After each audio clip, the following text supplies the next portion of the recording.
নেতাকে ডাকে ডেকে কয় মিনাইন একটা সাবা ফিমা আনফাকা, তুমি নগরকান্দা সালতাইতে আসলিয়ে এই বেসতে ভ্যানে ভ্যানে ঢাকা আসলে আইটিয়ে একটা সিরাগঞ্জি একখান ভাঙ্গা সুটকেস নিয়ে তুমি 20 তালা দালান বানাইলে কি এরিয়া? এই এক প্রশ্নের জবাব দিয়ে যাও। মিনাইন একটা সাবা ফিমা আনফাকা, এই 20 কেন গাড়ির মালিক হইলে কে রে? তেলের পাম্পের মালিক হইলে কি করে? গাজীপুরে গার্মেন্টস এর মালিক হইলে কি করে? তোমার এই পদ্মার সরের পর 200-500 বিঘা জমি রাখলিয়া এই নগরকান্দা সালতার বিল ধরে রাখিবে, এই টাকা কোথায় পাইলো কাকা? এইটুক হয়ে যাও। এই কতি যাইয়া ফখরুদ্দিনের কাছে জবাব দিতে যাইয়া বহুত নেতাগুতা মুহাজিরে ইন্ডিয়া হিজরত করে ইন্ডিয়া চলে গেছে, হিজরত করে লন্ডন, হিজরত করে সিঙ্গাপুর, আর যেগুলো ধরা পড়ছে রমজানের আগেই সেগুলোরে এতেকাফে বসাই দিয়েছে জেলখানায়। কতক্ষণ না? মাত্র এক প্রশ্ন, কয় প্রশ্ন? মানুষের সামনে মানুষের প্রশ্ন দিতে যদি আটকে যান, আল্লাহ কাবুল হাকিমের সামনে ও ভাই হারাম খেয়েন না। রাস্তাঘাটে পয়সা পড়া রইছে, রাস্তাঘাটে পড়া লোকেই বলে একে, রাস্তাঘাটে কিছু পাইলে সেইটা ধরে নেবেন না। 2-5 টাকার নোট দেখলি ডাক দেয়, এ কাটা পড়ছে, কত কাকা? 5 টাকা। 5 টাকা। এই জন্য উনি এলান করতেছে, যদি 1000 টাকার নোট পায় তাহলে সে সময় এলাম আসে না। কতক্ষণ? ঠিক না? নামাজি মানুষ 1000 টাকার নোটের কাছে শীত হয়ে পড়েন। একই মিনাইন একটা সাফা ফিমা আনফাকা, হারাম মালের কি ক্ষতি আছে, বিশাল ক্ষতি। মাঝে মাঝে তো বলি, এই যে আমাকে বিশ্ব রোড যখন প্রথম হয়েছে, সেই সময় প্রথমে এত ভালো রোড তার পাশে ছিল না, ঢাকা খুলনা হাইওয়ে যেটা, তো দূরের থেকে মনে হতো যেন একেবারে পানি রাস্তায়, এরকম দেখা যেত না, পানির মধ্যে পানির ভিতর দেখা যাচ্ছে। তো ব্যানালারা তো কয় বছর চালাতে পারে না রাস্তা হওয়ার সময়। আমি একবার এই আলফাডাঙ্গা মাহফিলে আসবো বাড়িতে, তা কোনো যানবাহন পাই না, ব্যান একখান নিয়ে এসেছি বাড়িতে, যে রাতে নিয়ে যাই, তো আমাকে কেকাইনি, আমাদের পাশের গ্রামের এক ব্যানালারা নিয়েছি। আসার সময় কতদূরও চালাইছে, এরপরে ওর ব্যান আমি পিছন দিয়ে ঠেলি আর ও সামনে দিয়ে টানে, অজে যাচ্ছি ব্যানে। রাস্তায় লাল লাল কুয়ার ধুলো, গাড়ি ধুলোয় লাল হয়ে গেছি। মাহফিলি গেছি, কাগজের এই অবস্থা, কাগজে ভ্যানে আইসি। আমি তাড়াতাড়ি স্যান্ডেল পাল্টাতে হবে, পাও চুলি গেছে, ভ্যানে আসলে পাও চুলোকে ঠেলি আইছি। অষ্টাস করে রাত্রির ভিড়ে বাড়ি গেছি, যাইতে আলফাডাঙ্গাতে আমার বাড়ি যেতে 4 ঘন্টা লাগছে, ওই ভ্যান ঠেলতে ঠেলতে গেছি দুজনে। তবু একজন সাথী পাইছি, কাজ হয়েছে। এইভাবে 4-5 বছর ধরে এই রাস্তা করছে। যখন রাস্তা হয়ে গেছে তখন তার খুশির শেষ নেই। এই ব্যানালারা কয় যে হুজুর এখন কাজা কাফারা আদায় করবো, ওই 5 বছর পরান বলে চালাতে পারিনি, সেইটুক জব্বে চালান চালাবো। উঠছি ফুকরেতে বাড়ি যাই, ভ্যানে উঠছি। ফুকরু আর গোপীনাথপুরের মাঝখানে বড় বড় ফাঁকা, দুটি বড় ফাঁকা আছে। এক ফাঁকায় যাই, ও যে চালা সে দুম চালা প্যাডেল ভ্যান, সে সময় আমি কি একটা আসতে চালা, এত জোরে চালাচ্ছি, যদি আচানক ব্রেক করা লাগে 60 কিলোমিটার তো ঠেয়াতে পারবে না। কয় যে হুজুর ওই দেন হাসপাতালের ওই পাশ পর্যন্ত দেয়া যাচ্ছে, কিচ্ছু নেই, রাস্তা একটা মাছিও নেই। এই 5 বছর চালাইনি, একটু ভরণ করে চালাই। এই চালাচ্ছে, চালাতে গেলে হঠাৎ করে ব্রেক করে ফেলাইছে, গতি গতি, মানে 2-3 মিনিটের মধ্যে ব্রেক, এমন ব্রেক, হার্ড ব্রেক, আমি তো পড়িয়ে যাই। আমি কোনো মতো ধরে দাঁড়াইছি, ও লাভ দিয়ে নামিয়ে পিছনের দিকে যাই, এরকম সৌ দিল রাস্তার পর, সৌ দিয়ে পকেটে ডুইয়ে এবার ভ্যানের হ্যান্ডেল ধরে ঠেলে, তা চলে না, চালা তাড়াতাড়ি চালা। আরে হুজুর তা চলবো, আজ চলার সর্বনাশ হয়ে গেছে, চলবে না। কি হয়েছে? কি কয়েছে, ব্রেক ব্যাঙ্গে চাকার মধ্যে ঢুয়ে গেছে। তো তোর কলম যে আসতে চালা ঠেয়াতে পারবি না, এই মরা ব্রেক তুই কেন করলি? এই লাভ দিলি, পিছনে দৌড় দিলি, সৌ মারলি রাস্তায়, কি হলি ক কইতে যা ক হুজুর ছাড়লে, ওই দিয়ে যে 10টা টাকা ফেলানো রয়েছে, চিন্তা করলাম না কেউ না কেউ তো নেবেই, তাই আনতি যে কি যে সর্বনাশ হয়ে গেছে হুজুর, এই ব্রেকে আমি কয়টা লাগতে পারে, কয় 37টা লাগতে পারে। ঢুকছে কয় টাকা? 10 টাকা, বেড়ে গেছে কত? বিকেলে আরো 100 টাকা ইনকাম বন্ধ। 10 টাকা হারাম মাল সম্পর্কে আমি বলে থাকি, রাইফেলের গুলির মতো। মুরব্বীরা বলেন রাইফেলের গুলির মতো। রাইফেলের গুলি কারুকি দেখছেন না বাংলাদেশ স্বাধীনের সময়? গুলি ঢোকে জটটুক, গুলি জটটুক, অটটুক ছিদ্র হয়ে ঢোকে, পিছনে কিন্তু অটটুক নিয়ে বেরোয় না, বুগলা ধরে বেরোয়। হারাম টাকা ঢুকবে 10 টাকা, বুগলা ধরে বেরোয় যাবে, 1000, 2000, 5000 নিয়ে বেরোয় যাবে। যাতে ঢুকবেন সেই জায়গা থেকে বেরোয় যাবে। আপাতত দেখতেছেন যে মোটা, বেশি দেরি নাই, বেশি দেরি নাই। আমার কাছে অনেক মনে হয়, আল্লাহ পাক রব্বুল আলামিনের কাছে অনেক না, অনেক সময় না, একটু পরে 2-5 বছরের ভিতরে দেখবেন বিস্ফোরণ শুরু হয়ে গেছে। দোকানটা পুড়িয়ে গেল কেন? দোকানটা পুড়িয়ে গেল কেন? এমন মারাত্মক রোগ কেন হবে? আমি তো নিজেরাই অভিযোগ করি। যদি কখনো রোগ হয় আমি অভিযোগ করি, আমাকে খুঁজি, কেন আমার রোগ হবে? আমার রোগ হতে পারবে না, আমি হারাম খাই না, আমার কেন রোগ হবে? হাত দিয়ে দেখেন বড় বড় মারাত্মক এইগুলো কেন হচ্ছে? পিছনে যত বড় সুফি বলেন আর দরবেশ বলেন, অর্থের উপরে হাত দেন, আপনার চোখ খুলে যাবে সমস্যাটা কেন আসছে। হারাম মাল ভিতরে ঢুকলে ইল্লা মাশাআল্লাহ, ব্যতিক্রম কোন আল্লাহ ওয়ালা বুজুর্গানে দিনকে আল্লাহ পাক রব্বুল আলামিন পরীক্ষার জন্য, তাদের ঈমানকে পুক্তা করার জন্য, তাদের পরীক্ষা করার জন্য কেউ আল্লাহ ছোট বড় বিভিন্ন কিছু দিয়ে থাকতে পারে, ওইটা আমার অভিযোগ না। কিন্তু বাকি আমার দৈনন্দিন জীবন যাপনে কোনো অর্থদণ্ডী আমি মেনে নিতে পারবো না। আমাকে যদি হারাম টাকা ভিতরে ঢুকাই ফেলি, তাহলে অবশ্যই এর জবাব আমাকে দিতে হবে। রাস্তায় পড়া জিনিস আপনি যদি খুঁটে খুঁড়ে নেওয়ার অভ্যাস থাকে, আপনার সন্তানও ভালো হবে না। আমার দিক খেয়াল করেন, একেবারে চাক্ষুষ প্রমাণ দোস্ত। আমার বাড়ির কাছে আমার এক স্বাস্থ্য ভাই আছে, তার রাস্তার পাশে একটা আম গাছ আছে, বড় সুন্দর একটা আম গাছ, বড় বড় খুব ডকের আম হয়। ওই গাছে রাস্তার উপরে একটা আম পড়ছে। আমার ছোট্ট মেয়েটা 3-3.5 বছর বয়স হবে, কথা বলতে পারে। আমটা পাইয়ে সেই বাড়ি যে বলতেছে, কাকি আপনার গাছের আম পড়ছে। ওর কাকি শুনে কান দিতেছে, কয় কি একটুক মাইয়া আম নিয়ে এসে বাড়ি আগে দিতে। ওর কাকি বলতেছে, না মা তুমি নিয়ে যাও। কত মানুষ কত আম নিয়ে যায়, কারণ এটা আমাদের আম না তো, এটা তো আপনাদের আম। উনি রাগ করে সেই ঘরে জালনার মধ্যে দিয়ে ধুয়ে মাইয়ে চলিয়েছে। আব্বা মা যদি রাস্তায় কুড়োই খাওয়ার অভ্যাস থাকে, ছেলে মেয়ে এইভাবে কুড়োই খায়।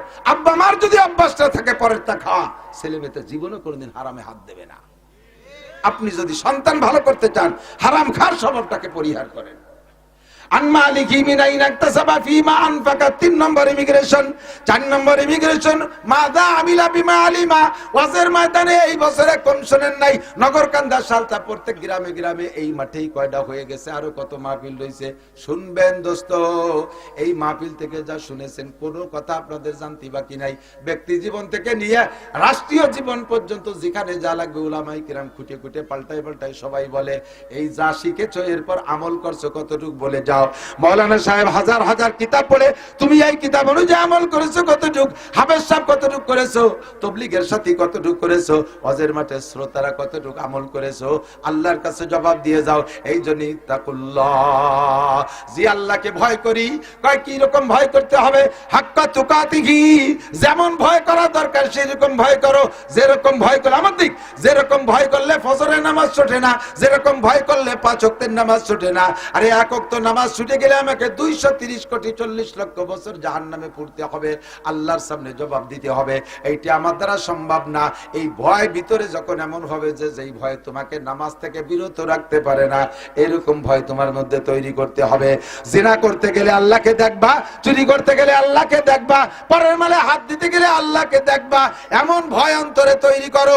উবুদুল্লাহ কান্নাকা তারাহু, ইবাদতের মধ্যে আল্লাহকে দেখবা, তিলাওয়াতের মধ্যে আল্লাহকে দেখবা, অন্যায় কাজে গুনাহ করতে গেলে আল্লাহকে দেখে ফিরে আসবা। এমন একটা ভয় তোমার অন্তরে সেট করো।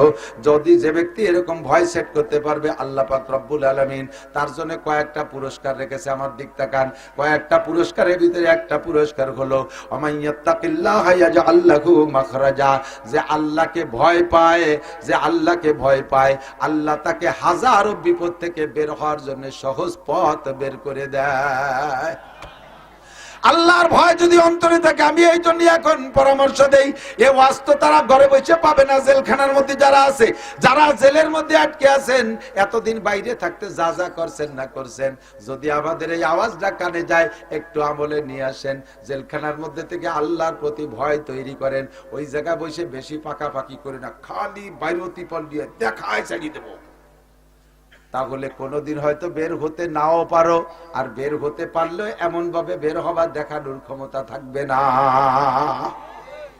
কথা কন? তুমি ওর মধ্যে এই প্ল্যান না কইরা নিজেকে নিজে তৈরি করো। আরে এতদিন আমরা শাসন করেছি, আজকে আমরা শাসিত হইতেছি, মানুষের কাছে ধরা পড়ে গেছি, বের হইতে পারি না। আল্লাহ কামুল হাকিমিনের কাছে যদি ধরা পড়ি, ও নেতারা কত বন আর কত টন আর কত রাস্তা মেরে খাইছো, গরিবের মাল মেরে খাইছো, সরকারি বরাদ্দ গুলো ধরে আলোট ধরে মেরে দিয়েছো, রাস্তাঘাট ব্রিজ কালভার্ট সব খেয়ে ফেলাইছো। জবাব আল্লাহর কাছে দেওয়া লাগবে কি লাগবে না? এই ভয়টা অন্তরে তৈরি করো।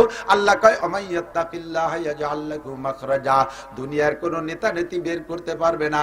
অন্তরে ভয় তৈরি কর, আমি আল্লাহ বিপদ থেকে বের হওয়ার ব্যবস্থা করে দেব। ওয়ারযুকহু মিন হাইসু লা ইয়াহতাসিব। তাকওয়ার 2 নম্বর পুরস্কার হলো ওয়ারযুকহু মিন হাইসু লা ইয়াহতাসিব।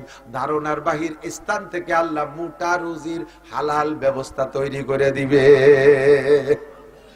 আল্লাহ আমার দিক তাকান। ইউসুফ নবী আলাইহিস সালাতু ওয়াস সালামের তাকওয়া বলবো। ঘরের মধ্যে আটকাইছে জুলাইখা, ছোটবেলা থেকে পালিয়ে পুষে বড় করছে। জুলাইখারে এ ব্যাপারে বিলকুল অভিযোগ করা উচিত না, কারণ এই মানুষটার কাছে এনিমের এভরিবডি দুর্বল। উনি ছোটবেলায় মা মারা গেছে, উনার ফুফু, আপন ফুফু উনারে নিয়ে পালতো। সেই ফুফু ভাতিজাকে এমন ভালোবেসে বেলাইছে, তার চেহারা, তার চাল চলন গুণে। বয়স যখন হয়েছে বাপের কাছে দিতে হবে, সেই সময় ইয়াকুব আলাইহিস সালাম বলতেছে, বোন আমার ছেলেটারে দে। ফুফু কয় না ভাই, দিতে পারবো না, ওরে দিলে আমি বাঁচবো না। ফুফুর সাথে ভাতিজার কোনো খারাপ সম্পর্ক না, কিন্তু এমন চেহারা, এমন ভালোবাসা তৈরি হয়ে গেছে, ছাড়তি রাজি না। তো ওই সময় এদিকে বাপে তো নিয়ে আসতে হবে, ছেলের লেখাপড়া শিখাতে হবে। বাপ তো নবী, ছেলে তো মূর্খ রাখা যাবে না, নিয়ে আসতে হবে। বাপের বাড়ি না আসলে তো লেখাপড়া করবে কিভাবে? তা আনার জন্য বারবার পিড়ে পিড়ি করতেছে, ফুফু তারে দেবে না। ফুফু এই ভাতিজাকে রাখার জন্য কৌশল আসছে। ওই সময় বিচার ব্যবস্থা ছিল, চোরে যদি কোনো মাল চুরি করে আর ওই চোরের কাছে ওই মাল পাওয়া যায়, তাহলে তার বিচার হলো মালের মালিকরে চোরটা দিয়ে দিতে হবে। যাও, তোমার এটি দিয়ে দিলাম, তুমি কাজে লাগাও। এখন ইয়াকুব আলাইহিস সালাম ছেলে চাইতেছে, বোনটা দেবে না, ফুফুটা ভাতিজাকে আসতে দেবে না। যখন বাপে জোর করছে আনবই, তখন ফুফুতে করছে কি যে ঠিক আছে তাই যাও, তোমার ছেলে তুমি নিয়ে গেলাম, যেতে পারো না। ব্যাগের মধ্যে উনার স্বর্ণের একটা পিয়ালা ছিল, তাই ঢুয়ে দিছে। কোন ফাঁকে ঢুকে দিছে, পোলাপান মানুষ টের পাইনি। বাড়ি চলে আসার পরে করছে, ভাই দাদি তোমার সালের ব্যাগের মধ্যে আমার সোনার পিয়ালা নিয়ে গেছে নাকি? আমার সে সোনার পিয়ালা পাচ্ছিলে, তালাশ করে খুঁজে দাও দিয়ে এনেছে নাকি? ব্যাগ খুলে দেয় যে সে সোনার পিয়ালা ওর ব্যাগের মধ্যে। কয় যে তাহলে শরীয়তে যে বিচার আছে, এই দেশের বিচার, বিচার অনুযায়ী তোমার ছেলেরা আমার বাড়ি দিতে হবে। শুধু ভাতিজারে ভালোবেসে এই কৌশল তৈরি করছে। লাস্টে যে একটা কথা আছে, হযরত ইউসুফ আলাইহিস সালামকে জুলাইখা তো এই ঝামেলা ফেলাইছে, তারপরে বাপে ভালোবাসছে বিদায় উনারে কুয়োর মধ্যে ফেলাইছে, জেলখানায় রাখছে। জেলখানার কয়েদিরা উনার পরে এমন আশেক হয়ে গেছে তা তোর বলার না। লাস্টে যুবকরা, জেলখানার যুবকরা কয়, ভাই আপনার সাথে দোস্ত পাঠাবো, আপনার সাথে বন্ধুত্বতা করবো। উনি কয়, তোকে পায়ে ধরি, আমার আর কেউ ভালোবাসিস নে, আমার আর কেউ ভালোবাসিস নে। আমার 3 বার 3 জনে ভালোবাসে, 3 বিপদে ফেলাইছে। ফুফু প্রথম ভালোবাসে, আমার চোর বানাইছে। আব্বা ভালোবাসার কারণে ভাইরা কুয়োর মধ্যে ফেলাইছে। জুলাইখা ভালোবাসার কারণে জেলে আইছি। ফিরে তোরা ভালোবাসতে আমার ফাঁসি হয়ে যাবে না, আর কেউ ভালোবাসিস নি আমার ভালোবাসার দরকার। তো জুলাইখা ওনার কাছে সত্যি দুর্বল। যখন মিশরের মেয়েরা অপবাদ দিয়েছে, জুলাইখা তুমি আজিজে মিসর হইয়া, মিশরের আজিজে মিসরের স্ত্রী হইয়া, মিশরের প্রেসিডেন্টের বউ হইয়া একটা বাড়ির গোলাম ছেলের সাথে এই কাম কেন করতে গেলে? তোমার মতো চরিত্রহীন হয় না। তখন উনি ওই ইন্তজাম করছে যে মেয়েদেরকে দাওয়াত দিয়েছে, 100 মেয়েকে, তাদের সামনে ফল দিয়েছে, ছুরি দিয়েছে ধারালু, যে যেই ফল কাটিয়ে খেতে, লেবু বা মালটা এই জাতীয় কিছু হবে, যাটা কাটিয়ে খেতে। তো উনি বলছে যে আমি যখন বলবো তোমরা লেবুতে পোজ দাও, ওই সময় পোজ দিবা। সবাই লেবু হাতে ধরাই দিয়া বলছে যে পোজ দাও, এই পোজ দাও 1 2 3 করার সময় ইউসুফ রে কইছে তুমি সেই সময়ের মধ্যে ঢুকবা। ইউসুফ আলাইহিস সালাম তখন ওরা যখন পোজ দিছে, ওই পোজ দেবে, এই সময় ইউসুফ আলাইহিস সালাম রুমের মধ্যে ঢুকছে। ওরা ওই পোজ দিতে যায় ইউসুফের দিক নজর পড়ছে, চোখ ওই দিক চলে গেছে, পোজও দিয়া হয়ে গেছে, 100 মহিলার আঙ্গুল কেটে গেছে। সমস্ত মেয়েরা এক বাক্যে বলে উঠছে, আপনার কোনো দোষ নেই, জায়গা মাজুর, অসম্ভব। এই চুহা চেহারা সামনে থাকবে আর নিজেকে কন্ট্রোল করবা, এটা সম্ভব না। 7টা দরজা ঘরের ভিতরে বাদশা যখন অফিসে চলে গেছে, আগের থেকে মিস্ত্রি ডেকে, এমনিতে আমাদের এখন তো অনেক ধরনের লক হয়েছে, দরজায় তালা তুলে হয়েছে, আর সে সময় বাইরে থেকে শিকো তালা দিয়া যাইতো, ভিতর দিয়ে খিল আটকাই দিতে হতো ঘরের ভিতরে। তো সেইভাবে ছিল খিল, কিন্তু খিল যদি আটকাই দিয়ে ইসুফরে এভাবে অ্যাটাক করে, ইসুফ খিল খুলে খুলে চলে যেতে পারে। এই জন্য মিস্ত্রি ডেকে আগে কড়া লাগাইয়া ভিতরে তালা সিস্টেম করে দিয়েছে, যাতে তালার চাবি থাকলে আমার কাছে খুলতে পারবে না। এইভাবে 7টা দরজা আটকাইয়া তালা দিয়ে ভিতরে নিয়ে সামনে একেবারে খাস রুম, জগতের কেউ নাই, এক আল্লাহ ছাড়া দেখার কেউ নাই। জুলাইখা মূর্তি পূজারী ছিল, মুশরিক ছিল। সে মূর্তি, তার যে ওই রুমের ভিতরে যে মূর্তিটা পূজা করে, সে মূর্তির মাথা কালা কাপড় দিয়ে বাঁধ দিয়ে ঢেই তুই দিছে। ইউসুফ আলাইহিস সালাম রেডি ওই জায়গা আটকাইছে, সামনের পর নিয়া মৌখিক ভাবে প্রাথমিক ভাবে কোনো কিছু করে নাই, প্রথম ভাবে তার প্রস্তাব দিয়েছে, অন্যায়ের প্রস্তাব। ইউসুফ আলাইহিস সালাম রাজি না, কোনোভাবেই রাজি না। লাস্টে যখন ছাড়েই না, তখন বলতেছে জুলাইখা, তুমি এই যে এটা কি, এটা এই যে মাথায় কাপড় বাঁধছে ওটা কি? ওইটি আমার উপাস্য, ওইটি আমার মাবুদ, আমি তার ইবাদত করি। তো ওর মাথায় যে কালা কাপড় বাঁধছো কে? সামনে যে প্রোগ্রাম আমি করছি তার চোখের সামনে তো এই কাজ করা ঠিক হবে না, এই জন্যই তার চোখ বেঁধে থুইছি। ইউসুফ আলাইহিস সালাম লাইন পেয়ে গেছে, কয় তুমি যার ইবাদত করো তার চোখ কালো কাপড় দিয়ে বাঁধলি সে দেখে না, আর আমি যার ইবাদত করি তার চোখ কালো কাপড় দিয়ে বাঁধাও যায় না, আর তার চোখ অন্ধ করা যায় না, সে সর্বহালাতে আমাকে দেখে। তোমার এই মাটির মূর্তির সামনে যদি অন্যায় না করতে পারো, আমার আহকামুল হাকিমিনের সামনে আমি একাম করতে পারবো না। জুলাইখার গায়ের সম্পূর্ণ কাপড় খুলে ফেলাইছে। সেও কিন্তু শ্রীমতী, বিশ্ব সুন্দরী, গোটা দুনিয়ার ভিতরে সবচাইতে সুদর্শন হলো মিশরি মেয়েরা, মিশরি পাকিস্তানি মেয়েরা সবচাইতে সুন্দরী। তার ভিতরে আজিজে মেসের বিশ্ব সুন্দরী, সেই সুন্দরী যুবতী মেয়ে যদি একজন যুবকের সামনে বিবস্ত্র হয়ে যায়, তখন ইমান ঠিক রাখা কত কঠিন। ওই সময় একমাত্র আল্লাহর ভয় ছাড়া আর কোনো ভয়তে কাজ করে না। ইউসুফ আলাইহিস সালাম নিজেই সূরা ইউসুফের মধ্যে আছে, উনি নিজেই বলেন, ওয়ামা উবাররিউ নাফসি ইন্নান নাফসা লাআম্মারাতুম বিসসু ইল্লা মার রাহিম। ওই মুহূর্তে আমি আমার নিজের আত্মার উপরে দুর্বল হয়ে যাচ্ছিলাম, বারবার আমাকে আত্মায় নফসে উল্টো দিক টানতেছিল। ওই সময় আল্লাহ না বাঁচাইলে আমার বাঁচার কোনো উপায় ছিল না। এর মধ্যে দেখে ইয়াকুব আলাইহিস সালাম ওই রুমের মধ্যে, ইউসুফ আলাইহিস সালামের আব্বা শাহাদাত আঙ্গুল কামড়ায় ধরে বসে রয়েছে। ওই ঘরে কি ইয়াকুব আলাইহিস সালামের যাওয়ার কোনো পথ আছে? উনি বুঝে ফেলাইছে যে আমি যে এই ঘরে আছি আমার আব্বা জানে না, কতকাল চলে এসে আব্বা জানে যে ভাইরা বলছে বাগে খেয়ে ফেলাইছে। আমি সেই ইউসুফ, এই জায়গা আমার, এই জায়গা আব্বা আসার কোনো দরজা খোলা নেই। আমার আব্বা আসছে মানে আমার আব্বাকে আল্লাহ আমার সামনে দিয়েছে, এজন্য যে আমার বাপের সামনে এই কাম করা যায় না, এজন্য আল্লাহ আমার পাহারায় পাঠাই দিয়েছে। আমি আমার আল্লাহর ভয়ে, আমার আল্লাহর ভয়ে আমি এই কাম করতে পারবো না। তাহলে কি করা যায়? আল্লাযীনা জাহাদু ফীনা লানাহদিয়ান্নাহুম সুবুলানা। আমি চেষ্টা করে দেখি কতদূর হয়। আল্লাহর ভয় অন্তরে রেখে দরজার কাছে দৌড় মারছে, আর দরজা টাস করে তালাটা খুলে দরজা খুলে গেছে। একের পর এক যে দরজার কাছে যায় খোলে, 7টা দরজা খুলে গেছে, বাইরে বেরোয় চলে গেছে। লম্বা কিসসা, শেষ ফিনিশিং। আজিজে মেসের নিজের স্ত্রীর ইজ্জত রক্ষার্থে ইউসুফ আলাইহিস সালামের ধরে জেলে দিছে, তুমি জেলে থাকো। উনি বুঝে ফেলাইছে ঘটনা, কিন্তু আর কোনো কথা নেই। এই যে জেলখানার থেকে বের হলো, কি বলে এই বিপদ থেকে বের হইছে, দুনিয়ার কোনো সহযোগিতা ছিল না, একমাত্র কার ভয়? যুবক, তুমি চেষ্টা করো অন্তরে ভয় তৈরি করো।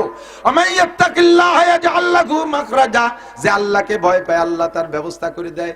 এই ইউসুফ আলাইহিস সালামের কিসসার শেষে একটু গল্প আছে, এটা আমার বড় মজা লাগে, খেয়াল করেন, বলবো।